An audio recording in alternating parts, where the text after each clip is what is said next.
All of this has me thinking about President Trump, 78 years old, independently wealthy, though they're trying to stop that too, as I pointed out. And he's been through the ringer. My God, before tonight, he's been through the ringer for this country over the past 8-9 years. He was the host of the #1 television program in America. The Apprentice was crushing it. And he was the reason. As soon as they tried to use another host, it went down the tubes. He could have just stayed doing that. He was beloved. He wasn't as controversial. He didn't have to get into politics, but he did. And he's stayed in politics. He's been president. Why would he run again? Just, right? Like, who would do such a thing? Just go back to your private life and your beautiful wife and your children, and your grandchildren, and your golf courses. Why put yourself through this? Why continue engaging with these people who hate you and want to destroy you? And you know it. That was the final question of my interview with Trump in September. And here's what he said. You could be going into your 78th year, enjoying this beautiful golf course, Mar-a-Lago, your lovely family. No. You don't have to be running for president, sitting for 4 criminal trials, some civil, and possibly looking at jail time. No. Is it worth it? Yeah. Make America great again. Our country's going to hell. Our country's going down. You don't realize it. I don't believe you realize it, but our country's going down. Our country, I used to say we're going to end up being, if we don't do certain things, we're going to end up being Venezuela on steroids. How about we're buying oil now from Venezuela? How about that? We're making Venezuela rich. Okay, think of it. The people running Venezuela, which were total enemies, what we're doing is so crazy. We're not using our oil. We're making Venezuela rich. But the country, I believe, has one last chance, and that's this. This is the most important election we've ever had.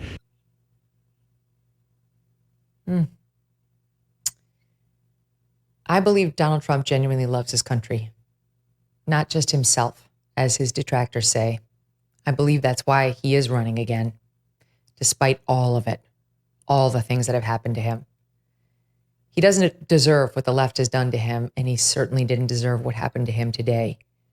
And the people who love him, who saw the magic in his message, in his persona, and responded to the way he made them feel, which was seen and heard for the first time in decades. Someone who, though he had become of the elites, rejected elitism and said to the men and women of Appalachia, I get it. I see you. I see what happened to your manufacturing jobs, and I'll fight for you. I'll stand up to China. I'm not going to lean into the free trade thing. I'm going to talk about possible tariffs. I'm going to do some radical things that President Biden would wind up continuing, though he criticized Trump mightily for them at the time. And they knew in their gut that this guy was different. That's why they surprised everybody. They shocked the world in November of 2016 and put him in office and remained that loyal to him ever since. Is he a perfect man? No. Was he a perfect president? No. Is he guilty of rhetoric that can be controversial? Of course. We know these things about President Trump. But he's a special man. There's not a lot of guys like this. Not a lot of human beings like this with that kind of strength and resilience and ability literally under fire to stand up and say, fight. It was inspirational. I believe President Trump is going to win in November. I've previously disclosed he will have my vote. And I am now one of the people who will walk over broken glass to make sure I cast my vote. And I know I won't be alone. I think now you are going to see formerly blue states rush to pull the lever for Donald Trump. I thought it was bad before tonight. And I think my fellow Americans will understand how important it is to send a message loud and clear to the people who want to change our country that we won't allow it, that we are not going to lose sight of one another. We're not going to continue trying to ruin each other, end each other. That's not how we want to live. that we will find our way back to one another. Tens of thousands of people showed up tonight in Butler, Pennsylvania to show their support for a presidential candidate, and some maybe just to listen to him. The kids don't know. They just wanted to see the former president. That's a uniquely American thing, the way we do things in this country. And he's such a character. Maybe they just wanted to go for the fun, or because they wanted to hear what he had to say, the way I do with my kids. Or I say, listen to this speech. What do you think? Let's get a glimpse of him. What did you hear? What's your reaction? They showed up and they ran for their lives instead in Butler, Pennsylvania. And after Mr. Trump was removed in the Beast, and two of his most ardent fans were shot dead or within an inch of their life, the American flag still waved.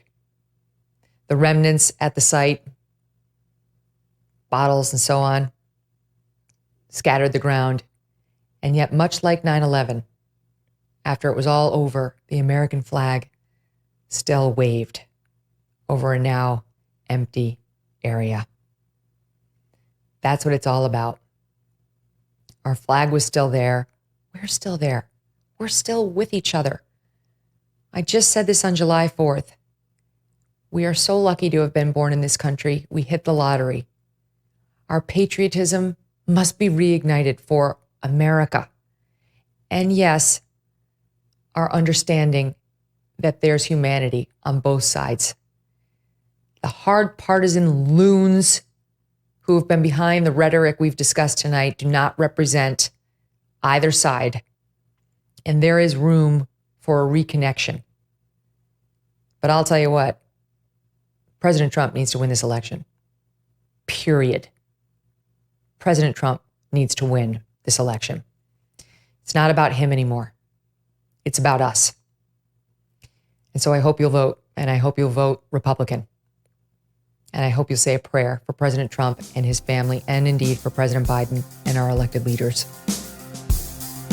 Thanks so much for watching. If you like what you just saw, hit the subscribe button for more clips and full episodes.